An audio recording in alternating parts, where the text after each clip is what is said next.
literally, there we are. Okay.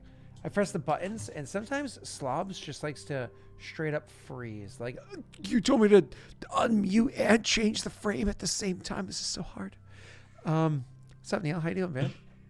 Yeah, I'm not bad. Good. We have a very limited time frame, which is why we got most of our chatter done while I was driving. It's probably good that I'm like a little bit, forcibly unwell because it'll keep the chat down. I mean, is it really? Because what are we doing right now? You brought it up. Gotcha. Shall I get started? So, hey guys, welcome to Kingmaker. I'm going to be playing a character called Rayron Corvain.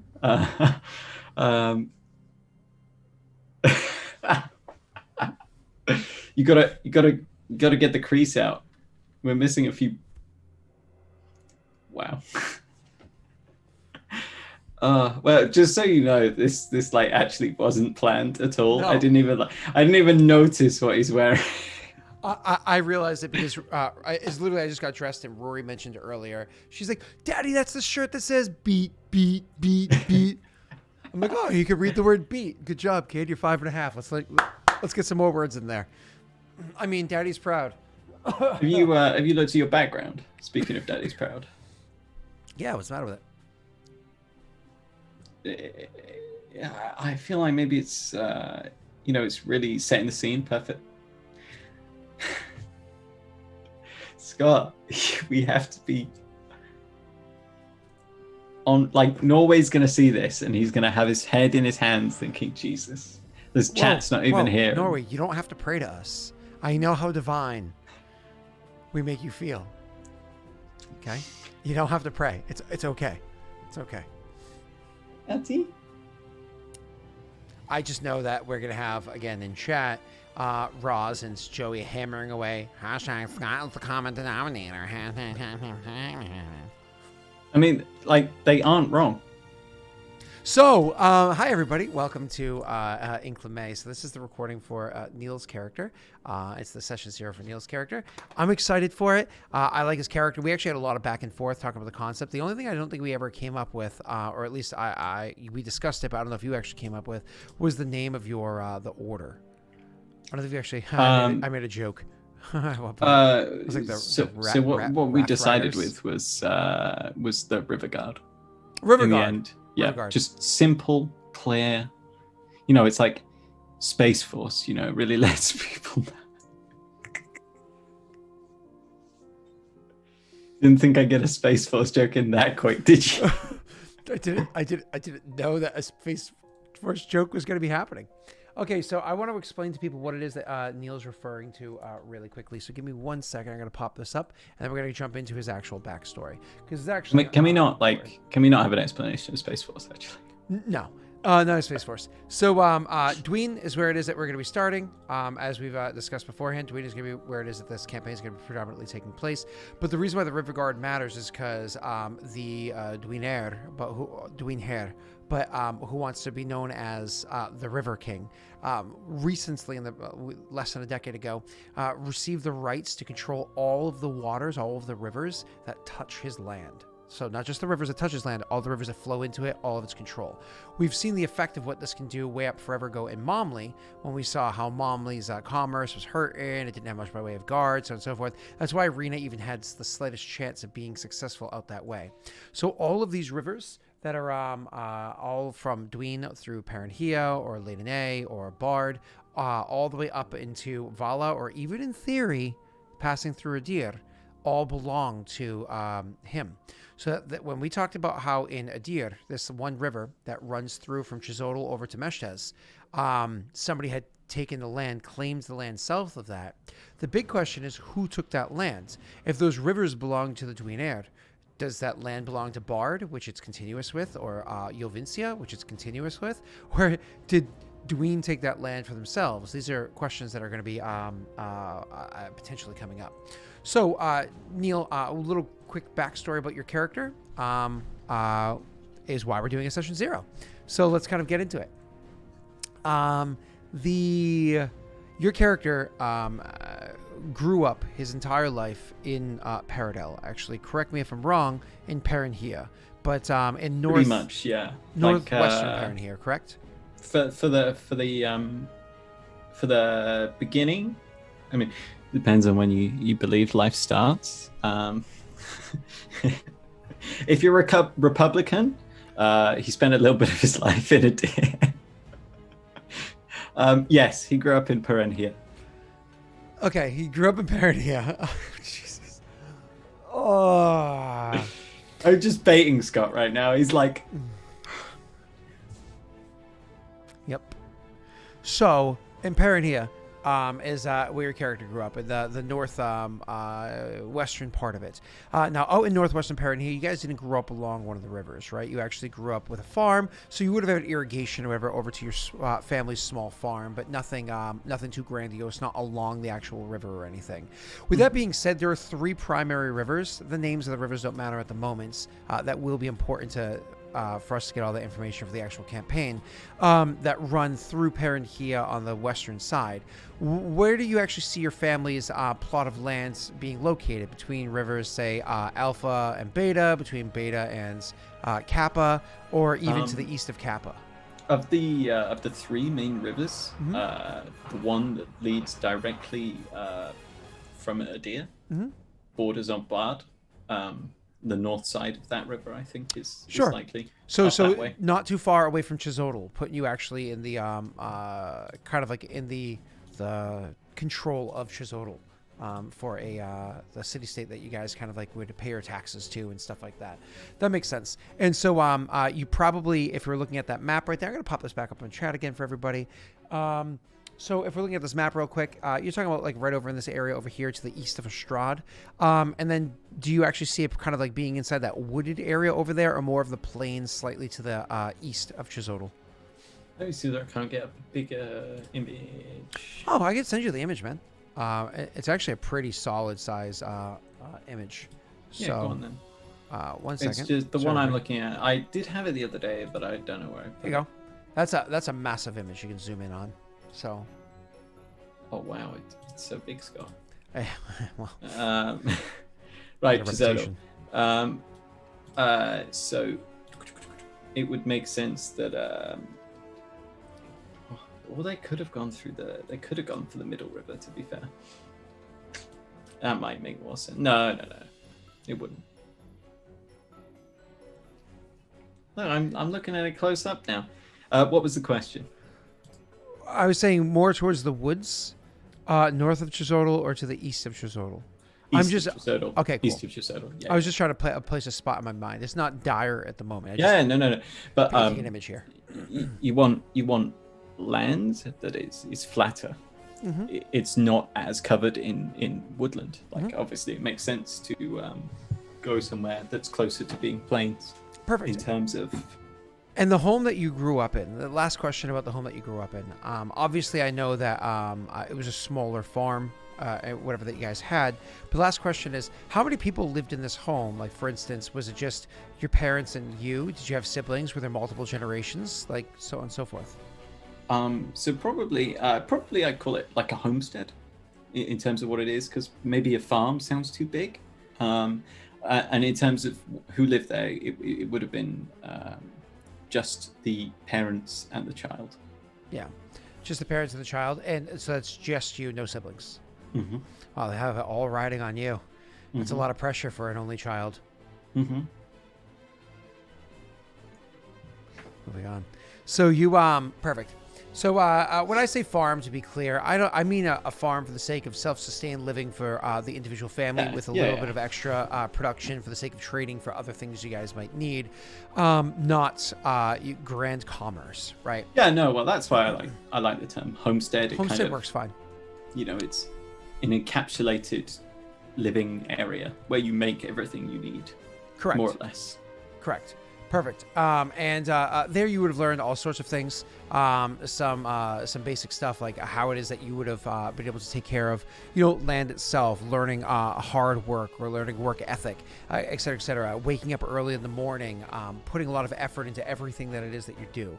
These are all like important things that you would have learned at an early age. How it is that you tend for the animals, specifically how it is that you tend for the horses, because the horses that your family have with you are amongst your most prized possessions. What's important to mention is that while there are only 3 people that live at this house, there's only 3 of you. You guys actually have with your family 5 horses. Now, granted, one of them is the old sire, you know, the one that had he's the old brute. He's still around. He's living. He's certainly older than your character. You know, being what are you in your 20s, right? Early 20s. So he's certainly older than your character, probably being about 30 years old. But you know, the horse has been around for a while, and teaching all sorts of stuff that you probably would have learned some good old-fashioned Corvain diplomacy. I think we that's something that's studied pretty well by everybody. So I think it was written by what was their name? Doesn't matter. So you back to what we were talking about. The your character would have been raised there. Learning all this ethic, learning all this stuff. But I imagine you're not very satisfied with the life that you wanted to lead, life that you wanted to live. So at one point in time, your character actually got up, went, and saw an opportunity to serve the River King, right? As they were forming a new guard. You put through your application, you got successfully accepted at some point, and went through the training. At this point, we're picking up for your backstory. Your character is going to be having a little bit of experience in the River Guard. So while on the stream right now, it's displaying you as being champion, that's because we're telling chat that this is what your character's rank will be when you're finally entering into the campaign as a whole. This is the past right now. This is the past right now. So you're actually sitting at the rank of, one second. You're actually sitting at the rank of a legionnaire. Which means you've actually had the appropriate training. And here's the crazy thing. Usually a legionnaire is not allowed to have something like as much, be a part of cavalry. But your character has shown such exquisite proficiency with the ability to quickly tame and ride a horse and so on and so forth. And the fact that you said that you could bring your own steed with you. Yes, so his horse was actually a gift from... he spent his youth obviously working on the farm. And then once he got older, he also worked as a stable hand for the local minor noble, who obviously would have had stables and horses, and eventually being like, imagine like the old aged Perrin, you know. My character failed in his attempts in the first instance, and was gifted a steed as a don't give up, you can do it. Also, it's to do with the bond he had with the steed, but I think it's important to know that that's what, you know, this is what Peridel represents. Yeah, that never give up, never surrender. Yeah. Mm-hmm. You know, Buzz Lightyear style. Yeah, exactly. So yeah, I think it's also one last thing that's important to note about specifically who it was that gave you the steed, and one of the reasons why they would have. While this is the local noble, this is the bond that you had with them, but also the reason why they were even so close with your family is that the same sire steed that your family owns would have actually been bred with whatever mare that they had there. And the steed would have been one of the children of. So it's definitely younger than your character is. And you would have bonded with it from when it was just a young foal, right? Male or female, your horse? Male. Male? So is it a stallion or a gelding? Currently still a stallion. Okay, there you go. Cool.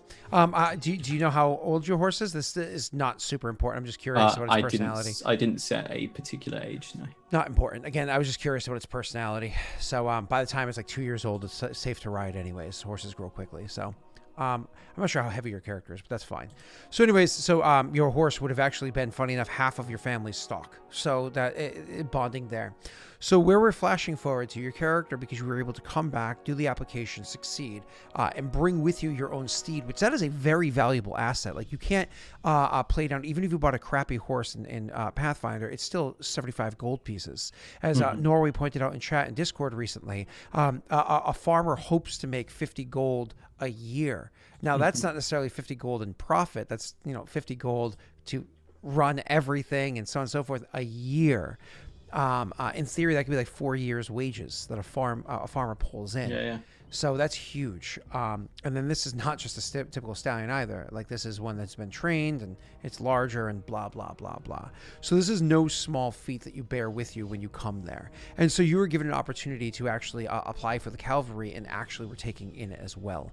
So at this point in time, you've already proven, you've cut your teeth, you've proven your merit, and so on. You've actually been out in combat as well. Though I have to ask, do you think at this point in time your young character would have actually taken a life yet? And by a life, I don't mean like, say, beasts, which is more what in the area. I mean bandits. Like. I think it's quite likely. Yeah.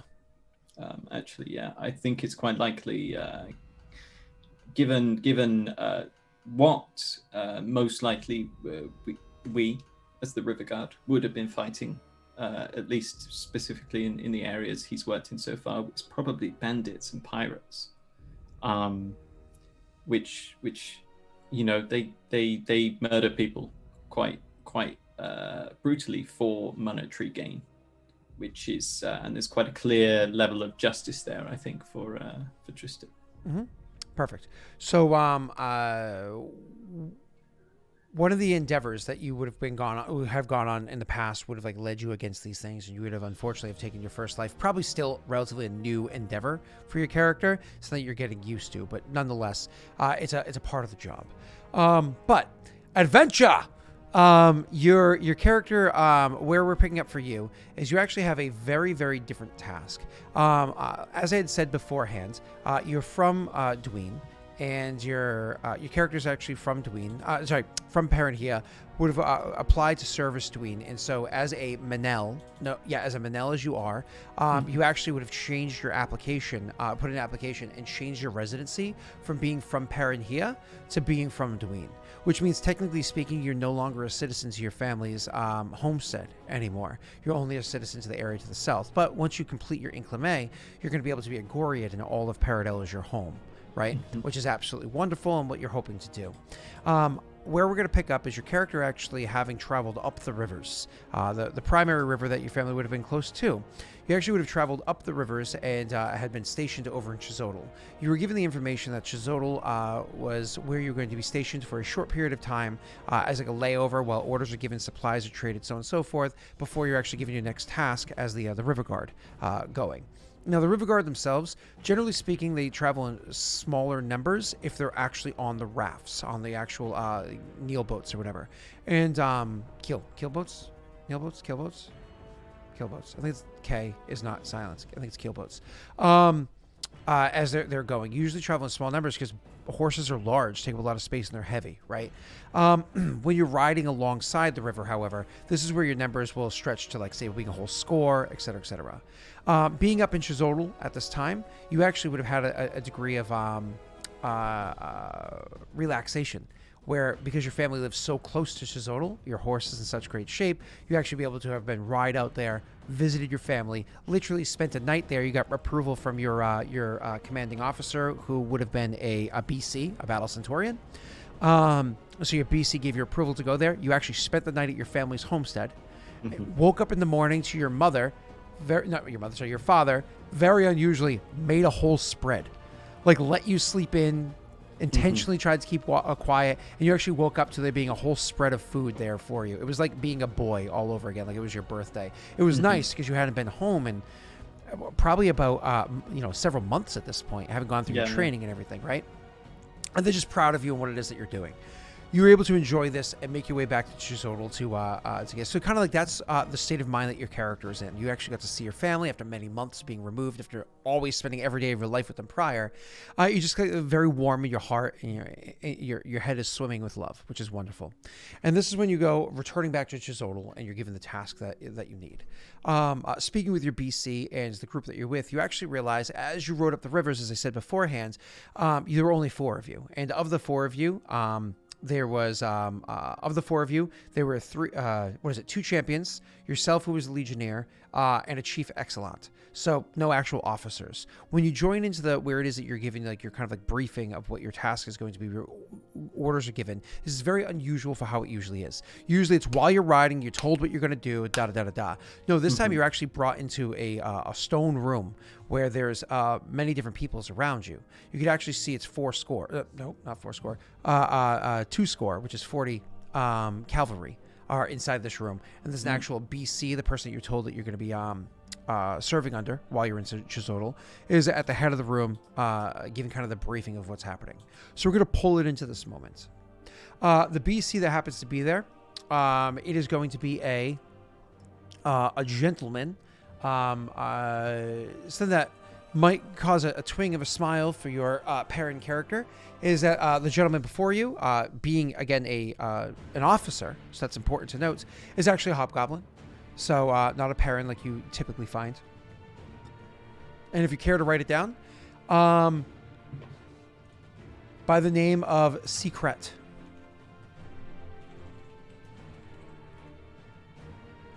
So new notes. Give you a second. And Secret. Secret. Mm-hmm. So Secret, which is probably C-E-K-R-E-T, right? Or however you would care to spell it. So Secret is the BC Secret is up in the front and says, I'm here to give all of you a command. You're all going to be serving under my leadership in this next mission that has been given to us. Not mission, a command that has been given to us. It seems as though there's been a lot of disturbances happening to the west of here, and we're going to need to go and secure the lands to see to it that less problems are finding the way into Bard. In case none of you have heard of the rumors of what has been transpiring to our west, unfortunately, an incident happened none too long ago where a large pulse of dark light came from Adir. If none of you have ever visited Adir before, in short, it's a land without rule. It's a land of chaos, a land where crime runs amok. The people try to live their simple lives, but unfortunately, they tend to find themselves into none too pleasant situations. The most recent one being this pulse, whatever this was, having led to the rise of many, many dead. He allows for like chatter and whatnot to happen throughout the room as people are kind of like, oh, is this true? What is happening? One of the actual soldiers leans over to you, and a female leads over to you, and she's Perrin. She's Perrin, has like a dark, like ebony skin, with, tightly kept to her head, but like thick curly hair. She leans over and, with like her sharp green eyes kind of catching your attention. And she's like, is it true? Is Adir becoming the new Baron Lance? Look, they're only rumors. We should be careful what we believe. I mean, what if these are just bandits? Or... Quiet, everyone. Yes. Having given you all your moments to say your words. And he says, I understand all the rumors that have been said. We have the Barren Lands splices between our easternmost front and central, central Paradel. And now we have Adir seemingly doing a similar thing with similar problems, splicing westernmost Paradel and the central as well. But unlike the Barren Lands, this is not north to south where it happens. We are able to encapsulate this, and we're going to secure these borders. All around all of Adir, there have been units that have been put into place to see to it that the undead do not come through. I will say it again. The undead. Allow that to sink in. Because it is true. The dead do walk. A good number of them as well. From our understanding, thousands. Part of the issues that we're having is Meshtes, which is a very important part of the commerce of Yavansia, is suffering from the dead that are walking into it, that are floating up from the rivers. And because these rivers connect to that of the River Kings, and you can say, as he says the River King, could you go ahead and roll me a sense motive check, please?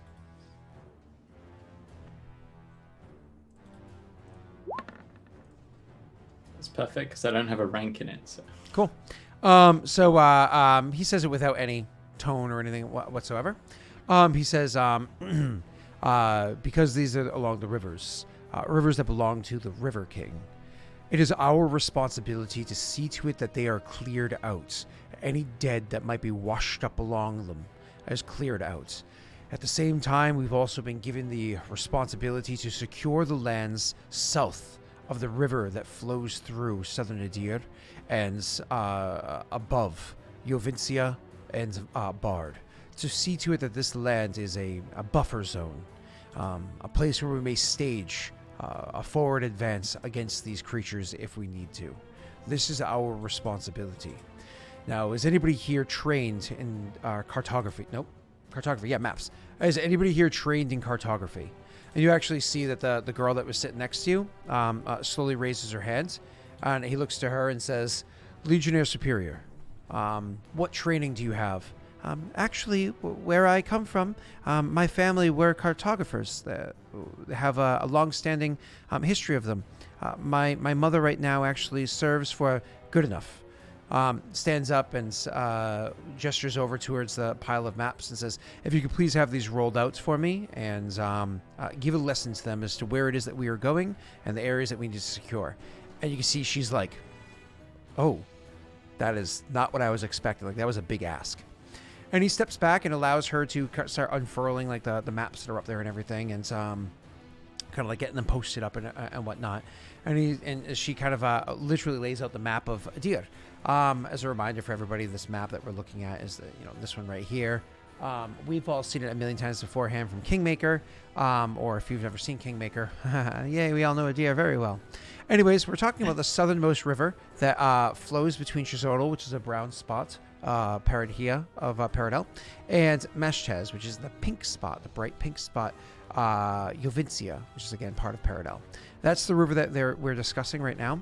So she pulls out the map and kind of like gestures along this river here and the lands in between, and starts kind of explaining the bends and how it is that the water would kind of like flow through it, as far as she understands for her understanding of cartography, because these are things that you would actually mark down when you're doing cartography. And talk about the kind of terrain as it's described on there, giving a bit of a presentation. Could you go ahead and roll me another sense motive, sir? And I'm also curious, do you have a knowledge? Starting off strong. You could also roll a knowledge local too, but I don't think you're trained in that. No, I'm not. It's a class skill, but I'm not trained. Okay. You could go ahead and click it. Okay.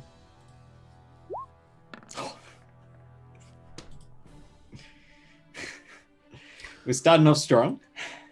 Despite the fact that you've lived very close to Adir your whole life, you have no idea, like, anything about it. No idea. No idea. No idea. So, anyways, you know almost nothing about this place, which is funny. Your family never really talked about it. You know almost nothing about the place, so on and so forth. So this kind of like catches you off guard, all the details that she's going along with here, right? So anyways, she explains these details, and from what you understand from reading her, she's actually pretty cocky about what it is that she knows of Dia. She's actually pretty darn cocky on her explanations, like she's a little Miss Know-It-All about the stuff. These are the readings that you're able to get off of it. Anyways, you're able to absorb as much information as she's able to give, which isn't unfortunately very much because you don't have much of a baseline understanding of how rivers flow or any of the details or Adir itself. After everything's done, he eventually walks up to her and says, "Have a seat. We'll be heading out in the morning to go and secure these lands. The important thing to note about the land is that we're not to engage with the locals unless the locals engage with us. We're not here to start any mass combats or anything of the sort. We're simply here to secure the rivers, clear out the dead, and make sure that we have a buffer zone between the horrors of Dir and Bard and Jovincia. Is this all understood? Everybody kind of responds in kind and then says, rest well, we ride in the morning. And with that, kind of like ends the meeting for people to kind of get up and filter about and have conversations with one another.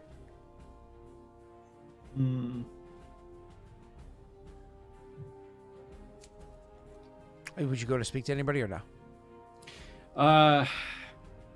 He looks legitimately conflicted for a few moments before stepping forward and saluting the battle centurion. He looks at you and says, Legionnaire, I read a report about you just this morning. You are only a few months into your inclime, is that true? Yes, sir. And yet here you are, sitting in the cavalry. Yes, sir. I was told I was born to the saddle, sir. Well, that is impressive. I've never had a member of my cavalry so inexperienced. This isn't going to be a problem, is it? No, sir. Permission to ask a question. Nods. I'm not one for tactics, sir, but I do know horses. If we are encountering dead things, it will put the steeds on edge at best. If not, some of our riders could get thrown. Sir. What suggestions do you have? It's a bit short on time, but the only thing you can do is get them used to the smell of rotting flesh.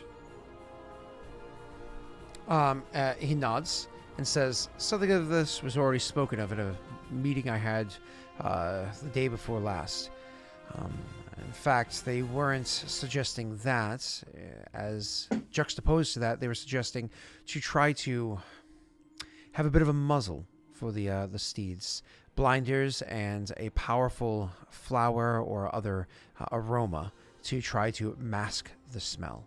But you're suggesting to get them accustomed rather than masking it. The reason steeds don't shy away in battle is because they're used to blood.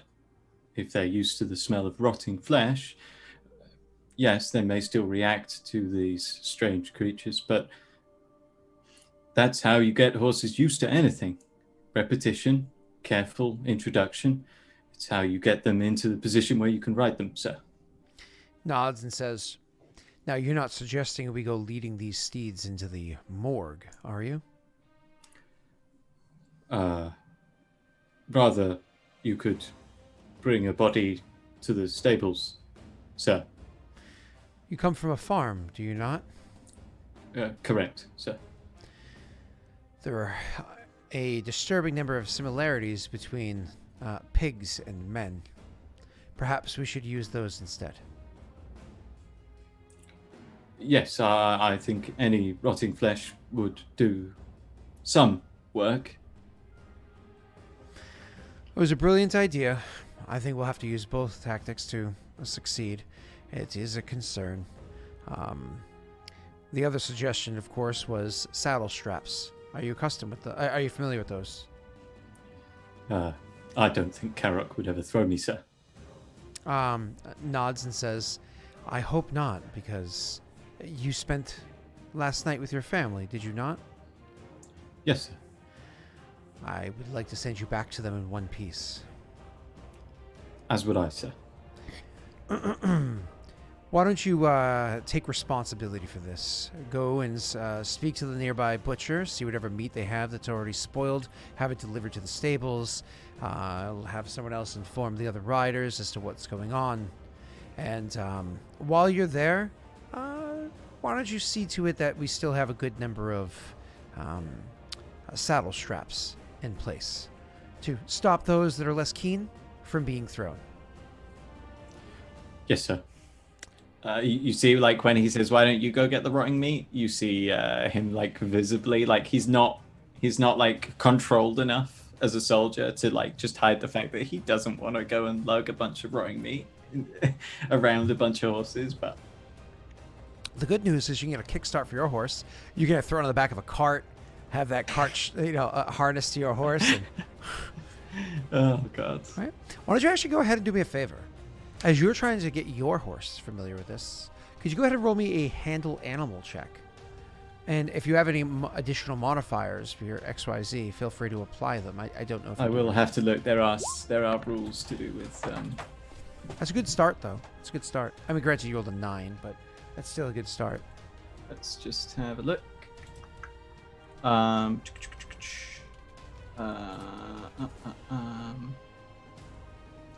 Let me get up animal companion just so that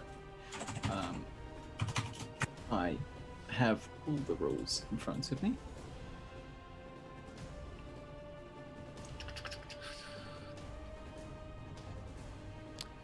He has all the rules. Well, I have a lot of rules.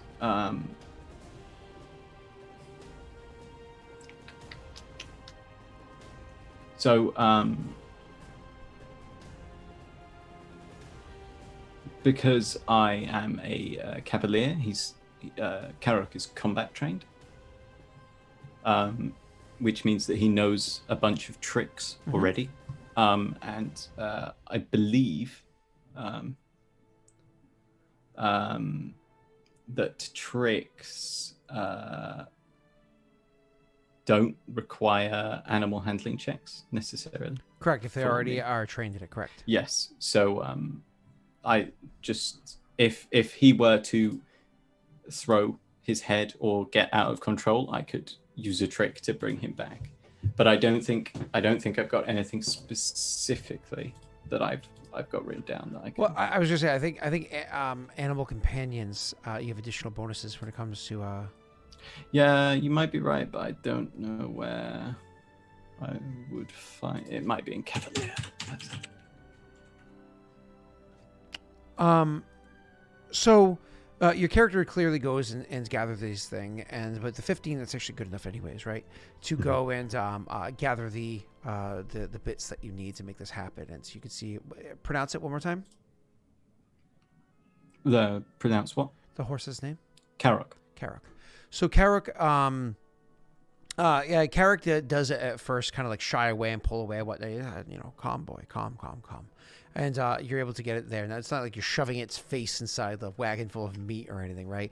But you are able to get it to stop freaking out and stop trying to pull away from it or whatever as it's there. And it's not like it freaks out with the first sign of meat either. It's as it, like, the amount builds up in the back of the wagon. You have to keep walking over. Stronger and stronger, yeah. Yeah, at one point in time, you actually have to ask the butcher's apprentice to go and do the shoveling for you while you are over there and actively keeping Karok calm, right?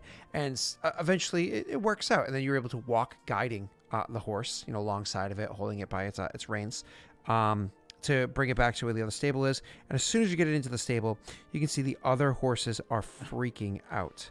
There you go, found it. I have a +4. There you go. So it's a 19. Specifically for your horse, correct? Specifically for my animal companion. Cool. So now with these other horses that are freaking out in the stables with the suggestion that you made here, obviously their owners, not all of them, but a decent number of their riders are here to try to assist them. So let's say 8 out of the other, not 8, sorry. Let's say 16 out of the other 29 are actually here to lend assistance. Do you also stay and try to calm the horses that aren't being attended, or aid the ones that are here, or do you just like, mine's good, I'm good? He would definitely help the other horses. Why don't you go ahead and roll me another handle animal check? This does not apply the +4, because this is, of course, just for them.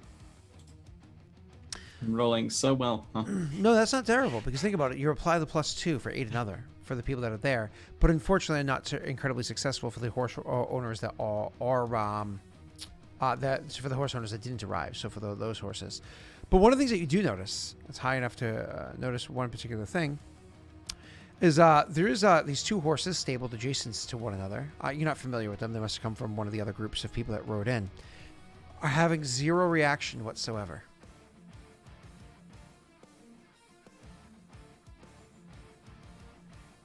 None at all. No. They are reacting just as much to the rotting being like parked right in front of their stable as, say, they would if somebody put, a plastic bucket inside their stable. I think this would. I mean, this is interesting to Trisstan. Like, these animals are probably, as this one is, extremely well trained. I was just looking at her. She's just like stretching on the window, like Yeah. So he'd step forward and like raise out a hand to place on the muzzle of one of these horses. Once again, roll me a handle animal for a separate reason. See whether I get bitten. Oh, it's better. It gets better.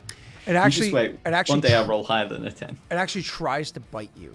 Again, your handle animal is high enough that you were able to read this before it happens, so you can pull your hand back right before Mr. Ed got angry. So either way, so it does actually try to bite your hand, and that throws you off because like it wasn't like it tried to bite you out of aggravation. It tried to bite you out of aggression. Mm-hmm. Yeah.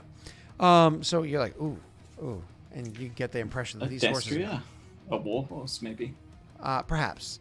Either way, it was not a very pleasant thing.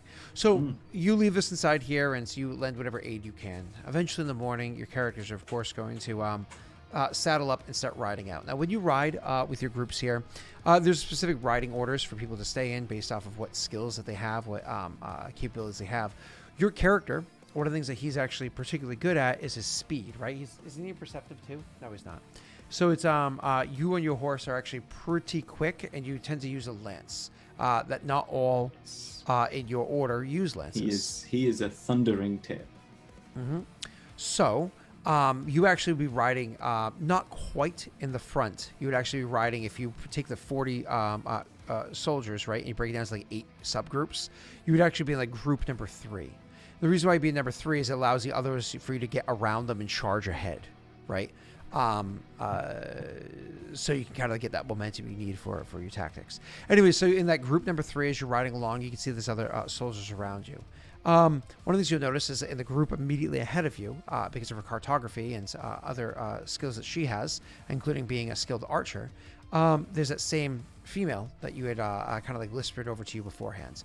And so as you guys are riding along, second day into the travel, so you've already gotten up to alongside the river, and you have, as I said, 8 groups, 4 groups on that side of the river, the north side, and 4 groups on the south side, which is where you are. You would have her right ahead of you. At one point in time, she kind of like fall back a bit and be like, "Are you a bit nervous too?"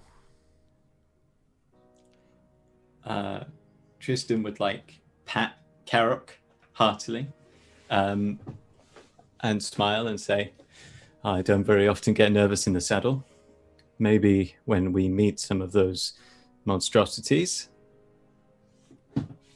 Yeah, she kind of like hearing you say, she's like, "Yeah, no," and she pats her steed and says, "Yeah, I don't know. Ever since last night, she's been skittish, really skittish. I don't think she rested well." Was she there trying to help her with her horse? And do I recognize this horse? I mean, yeah, you saw it there. Yeah, it was one of the ones that you tried to assist, but unfortunately, you were one person. There was however many horses that were unattended, 20 something. Well, you're an archer. Keep your distance. Don't force her to go anywhere she doesn't want. Just negotiate with her. She gives it a good pat, like kind of like one of those like scratching the side kind of good pets, and says, "No, she's a good girl. She really is. It's just, I don't know. Everything seems off. Everything about this place seems off. It feels wrong here. Like, look at it. It's so beautiful. It feels so open and free, and it just, at the same time, it feels dangerous and almost like on cue."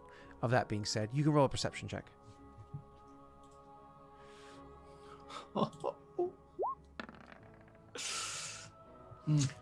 You don't hear it, but you can hear somebody else calling out like dangerous, and like there's a second pause there where maybe your character's about to say something, and then you hear somebody calling out like oh, whoa, and kind of getting everybody's attention. Did you hear that? Getting everyone's attentions. Be like, It was a squeaking growl. I'm alarmed that there might be an owl bear about. Oh boy. Looks over to the group that's there, and the BC calls out and says, "An owl bear, huh? Well, it's our responsibility to secure these lands. While normally we wouldn't want to harm something like an owl bear, we're trespassing into their home. We are going to be spending some considerable time here. We need to make sure that our camps are secured while we're doing more important work. You there? You there? Yes, you with the lance and Archer. The four of you advance. Scout, you ahead. Go see if you can locate it first, and you can run the information back and forth between. The rest of us will continue to advance. We're not here for owl bears. We're here for the dead. We prefer them in the grave. We'll return them as such.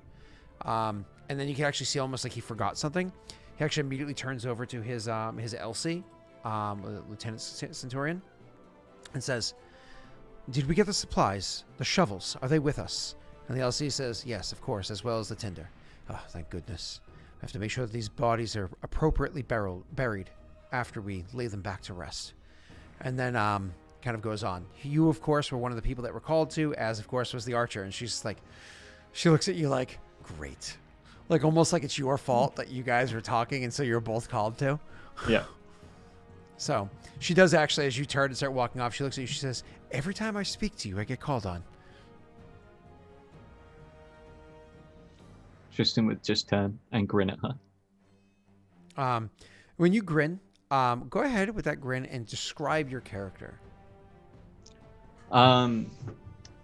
So as we mentioned earlier, Tristan is a parent. Parent by blood, parent by birth. But he differs slightly from what you might imagine in the first instance, in that his parent blood comes from his father, and he has hobgoblin blood come from his mother.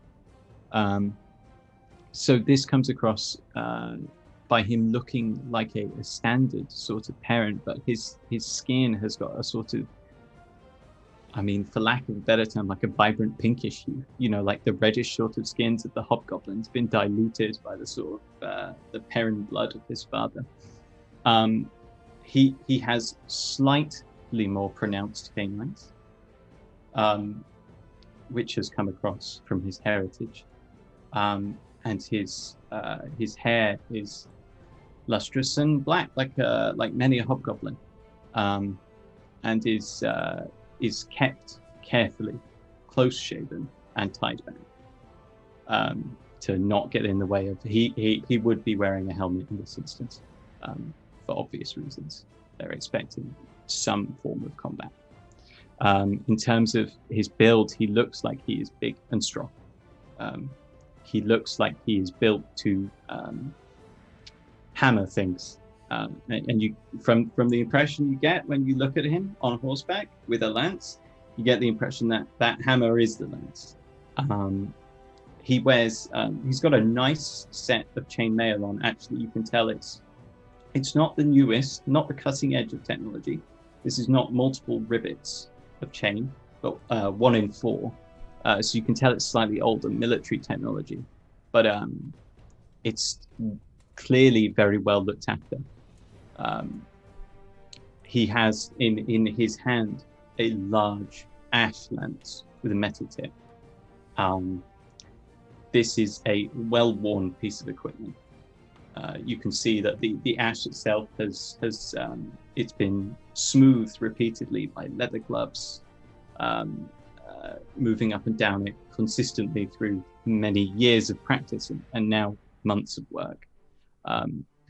On his the right side of his saddle is affixed a wooden shield, and at his hip is a horseman's pick, which is a relatively short-handled, extremely deadly-looking weapon, in that it comes to a small point that is designed to penetrate skulls, penetrate plate armor, if going at speed, and genuinely kill whatever it is you hit if you manage to get the hit.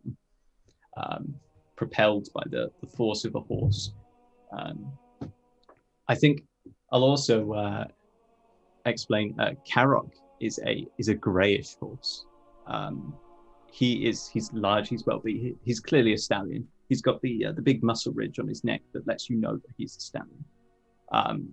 He again has a well-trimmed mane and a well-trimmed tail, clearly to be removed from something that's grabbable in combat. And currently he does not have any barding. There's no armor on him for this sort of light expedition. Perfect. So as I said, she kind of like looks over at you. Why is it whenever I speak to you, I always get called on? She says with a bit of aggravation. Also, Neal, you might be using a wrong microphone. I think this is the first time you spoke long enough that I realized that you might be on the wrong one. I could be mistaken though. I am on the right one. I just maybe wasn't talking into it. Oh, weird. Yeah, you sounded different before. Now you sound like you. Either way, it doesn't matter. So, because you sounded fine, you were clear. Anyway, so yeah, she says that line like, why is it every time I talk to you I get called on? Says with a degree of aggravation, and it kind of like actually takes in the sight of you, and she says, "Do you mind I ask a question?" Be my guest. Are you Perrin?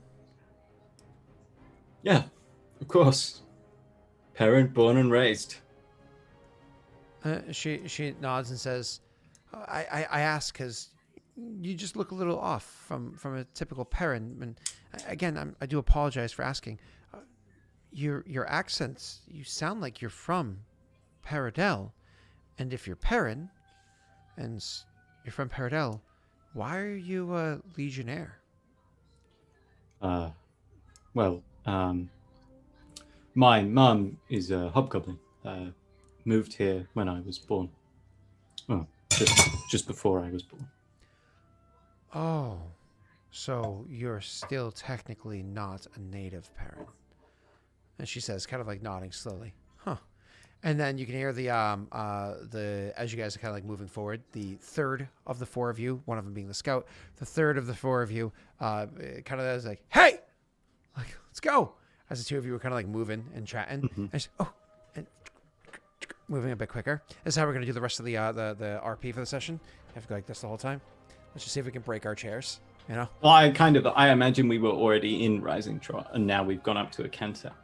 Oh, it's like Yeah, a canter doesn't really require much movement from the rider, actually. You just sort of hold on, and the horse does the movement. So I want to do a full gallop. I want to get my 2-point stance, full gallop. You know what I mean? Just kind of like lean into it. Now, of course, I ride Western, obviously, because, America. Yeah. All right. I also, when you learn to ride English, women have to sit side saddle because you're sexist. So we don't do that as much over here. Well, you don't want them to be deflowered by the saddle, right? Ladies and gentlemen, we got him. Oh, boy. There's so many layers to that. So many layers to that. Oh, boy. Okay, well, let's just move on. So as you guys are riding on, the scout is easily able to find out, like kind of track down and find where exactly this owl bear is.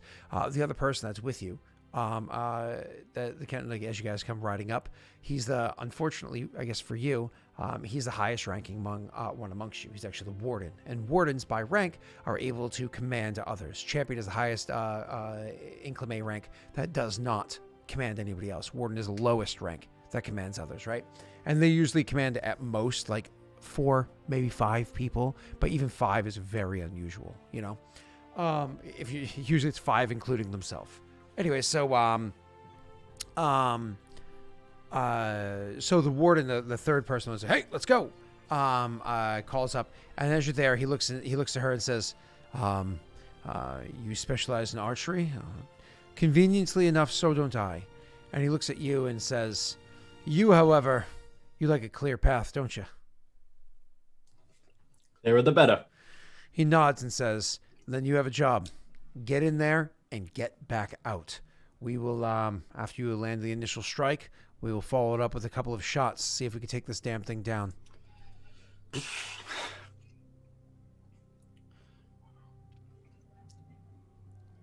He gives him a calculating look. He's aware that he's currently like a CO, and he's like, NCO. yeah, he's like, fuck it. I've always wanted to charge an owlbear head on. Doesn't seem like death. You say that aloud? He's like, you prefer we shoot it first and piss the damn thing off? You know the reach on those? All right, we'll try it your way. And so he's like, attaboy. And goes and he pulls out his crossbow, because, you know, that's convenient. Pulls out his crossbow and gets it like cranked back, because it's a heavy crossbow, so it takes a moment with the hand crank to pull it back. Gets his bolt lodged in there. Because I know you're curious, Van Sexel. No, it's not Stalingrad. If it was, then he would just take it out in one shot. Love you, baby. Moving on. So you see him pull out his crossbow. She actually draws her bow, like bow and arrow bow, her long bow. And they prepare themselves, allowing you to open up a path. Now, the scout was able to kind of like stand up on a far ridge, and he's kind of like waving to catch your attention. Do you have profession soldier? I actually haven't put any points in it. No. So. So then you have to roll farrier. What the hell does farrier mean? They do horseshoes, etc. Oh, gotcha. I know what that is. Because he's still a new soldier. Yeah, of course. So you're going to roll me a profession soldier check. Just means the max you can get was a 10, which is fine. I like that.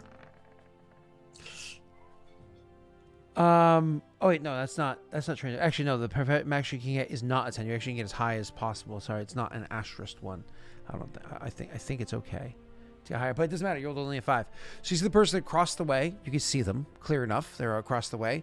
They're waving to catch your attention, and you see them, and he starts gesturing towards a very specific spot. Unfortunately, you don't get any bonus to this. You're just gonna roll a perception check to see where he's gesturing towards. Fortunately, you actually do see where the owlbear likely is. So there's actually an area down below. Owlbears tend to live inside caves or like permanently like darkened. I suspect it was driven out by the undead. It's quite possible. So they tend to live inside, again, more permanent and solid homes or dwellings, right? But unfortunately, that's not what happened. It actually looks like the owlbear went ahead and took a grouping of smaller trees and literally like stood up on them and used their weight to knock them down and broke them down forward. So they kind of like leaned into each other to make almost like a small, effectively like a tent or dwelling for it to hide inside. The bad news is that it's rather tight. It's rather small. So it's not like you could never ride into it. The good news is if you land a good target, a good blow, it's going to have cover effectively, which is a +2 to its AC, but it's also in theory going to be sleeping in theory. It should be relatively easy to puncture through to hit this thing, right? So he just kind of like gestures towards that. You see what he's looking at, again, because you rolled low on your professional soldier. You don't understand his hand gestures enough. He starts kind of like doing other hand motions with like a hand, like one held steady and one kind of like coming around from the left. It has like almost like a crescent moon shape he's doing to it. Roll a perception check.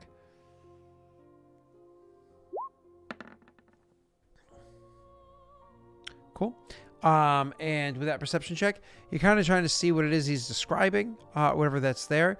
You can see that the path down towards the owlbear isn't exactly the clearest path, and you do have to be able to get like a bit of a trot up into an actual like a full gallop, like a full charge, afterwards. And you know, it's funny. You used a word earlier when referencing riding. What word did you say? You don't do much. You allow them to do the most. Oh, canter. Canter. So your word canter equals my word trot. It's actually it's the same. It's where you just more or less allow your hips to move. There are two types of trot. Yeah. But we do rising trot, and then canter is a step above that. Yeah. In terms of speed. But yeah, it's one of those things where there's the same thing. Because our saddles are made differently as well. Yeah. Oh no, I know that. I've actually sat on an English saddle, or yeah, English is what it's called. Yeah, I've sat on that type of saddle before. To me, it's not comfortable, but you know, that's just because I'm a cowboy. You know what I'm saying? So, anyway, I never learned to ride like that though. Moving on, He was making the hand gestures with the swoop. hand gestures. Again, it's not a clear path down there. There's like obviously not a clear path down there. So you're going to have to make your way around a bit, and you think you see everything that's described. And then he kind of just, holding his hand up, he just makes a gesture. All right then. He'd kick Carrot into a trot on the approach. Mm-hmm. He doesn't want to make too much noise. Mm-hmm. And then as he gets a bit closer, Mm-hmm. he'd kick up into a canter. Can you have Carrot actually roll a stealth check? I can actually, yeah. I don't know. I don't think that's a trained skill. Let's have a look. Nice. All right. Easily you're able to get close enough that by the time this thing reacts, it's going to be a bit too late. This is important. So then eventually you are going to get it into the full charge. This is good because it's flat-footed, but also good because if it's flat-footed, if it's just waking up, it's likely prone. Whether or not it's going to be prone is going to be 100% basic because it's going to hear you go into the full gallop and coming in. Like there's no way a creature with a plus 12 perception check is not going to notice that. Even when you take the -5 while sleeping, there's no way you're not going to hear a full fucking gallop coming in at you. So it's going to come down to his initiative. If you win initiative, you get first attack and it's still prone. If you fail initiative, you get first attack and it is not prone. And the difference between prone and not prone is a +4 chance to hit. Okay? Either way, it'll be flat-footed. All right, so you go ahead and roll your initiative check, sir. Well, that's my third one of this session. I know, it's pretty crazy, isn't it? So we're not worried about you like, oh no. You just fail the initiative, so it goes first. And it's going to be able to act first, and allowing itself to kind of like stand up and just get itself up. But as I previously said, it's still flat-footed, so it still does not get its dexterity to AC, but it is still inside of its cover that it had beforehand. So it's a minus whatever +2. Okay. You are now in the full gallop. You're at a full charge. You're full tilt. You have all the modifiers that come along with that. Charge gives a normal person a +2. If you have any additional bonuses, let me know. It's time to, if you have any other abilities, anything you're tacking on, it's your turn. Charging is a full round action, but you still have a swift and whatnot. There are various things that affect it. Sure. So as a cavalier, I get +4 on mounted charges. Sure. Because he's flat-footed, if I hit, I'm hobgoblin or half hobgoblin, so I have a +2 damage versus flat-footed. Do you need to take that? It's not a phone call. It's a warning saying I have to be out of the house 12 minutes max, preferably less than that. Jesus Christ. Yep, go ahead. Maybe we want to No, do you're good. another part of this. You're good. And then I also have spirited charge, so it'll be triple weapon damage. Okay, so Or the triple important thing damage. is +4 chance to hit. Plus one more is so that's flank or high ground. I don't think those two stack, do they? It's +1 attack to flank or high ground, but also +2 damage versus flat-footed. Correct, which is beautiful. So it's a +5 chance to hit. Awesome. You can apply it to temp attack at the bottom. +5 chance to hit, and then for your extra damage, you're rolling +2 damage for your temp attack. +2 damage. You know where to put that, right? Yeah, I got all this built in though. Anyway. Okay, cool. Then you're good. So because I won't get an attack bonus from this because he's not flanked. I've not got high ground on him because he's a big owlbear. Cool. So I get a +4. Let's hope I don't roll a 1. It's not a 1. We're good. That's a beautiful chance to hit. Honestly, that would have been a chance to hit and crit if you were using a rapier. Yeah, I know. So big question here. So your normal lance chance to hit, damage is +8, because you have the +2. I understand. So it's usually not a 8. It's a 1 second. It's usually a 6, but for some reason down here it's a 12. Why is it so big? And your mounted charge says 12. Why is it so big? My mounted charge, so I have my melee modifier, which is a +4. Yeah. And then I have another +4 from mounted. And then I have my base attack bonus, which is a +3. That's for damage? That's for attack. I'm referencing... What are you looking at for... So your confused about? lance mounted charge is 1d8 + 12. 1d8 + 12. Yeah, so it is because it's spirited charge. Yep. So just times three. it's my strength times 3. No, it's all of your damage times 3. Yeah, and if you look down there, you see it says bonus dice because the bonus dice I now understand. they don't get multiplied on a crit. I understand. So that's how I did it to try and make it as easy as possible. I completely understand. My apologies. So yeah. Let me apply your bonus damage back in. All right, cool. You're now able to. That's a fucking chance to hit. That's a 29. You absolutely go, and you go riding in and smash. Roll, sir.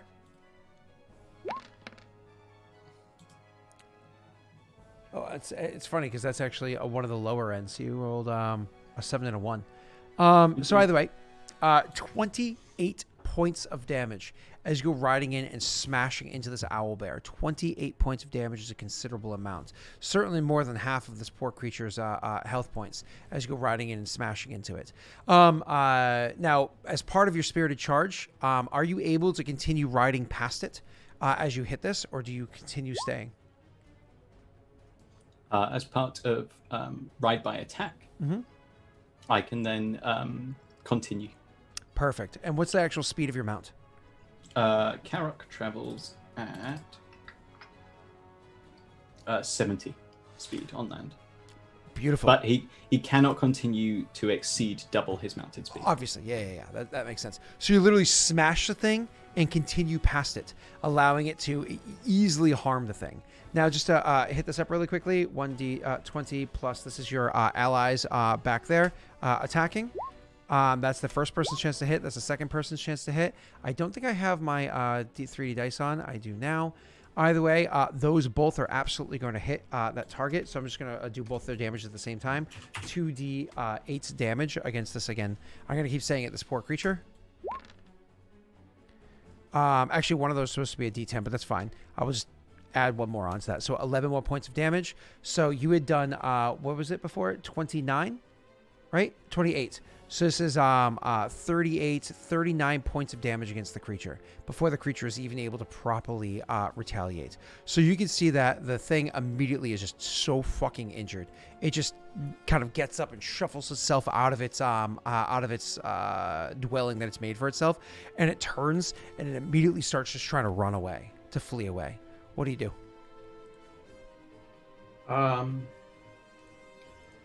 It's running away. Mm-hmm. He would keep a distance from it, like to the point where it doesn't feel threatened, because he doesn't want it to like feel threatened and turn and bite him and murder him horribly. But he will continue to ride after it and bang his ash lance on his spear as he does. Bang his ash lance. What do you mean? To scare it. To scare it. Yeah. Actually, the warden that's with you calls out, "Finish it! End the thing!" Like he calls that after you. He will bang louder because he couldn't hear it over the banging. And with that defining of the character, we will be able to end this recording. I have to literally go get Rory from school. Squeezing in all these recordings as quick as possible. There wasn't really much more than that I really wanted to do. I wanted to help define who this character is and his capabilities. But the important thing is that you were giving a direct command by this warden, right? To kill the thing. But I don't think I heard it actually. Yeah. No, you must have. We chased it off, right? We chased it off. Yeah. So it's perfectly fine. You're able to get the thing out of here, and it's heavily injured, so it should be fine, right? Awesome. Thank you, Neal, so much. I do have to go. Rory is out of school in 20 minutes, and it's about a 15-minute drive. My dinner. So I will see everybody soon. Hopefully I can record the final one soon, and we can release them all next Wednesday, and before that on Patreon, which would be cool. But thank you all very much. Watch the rest of the recordings. I'm excited for the start of this campaign. Yeah, me too. I think it should be fun. It should be.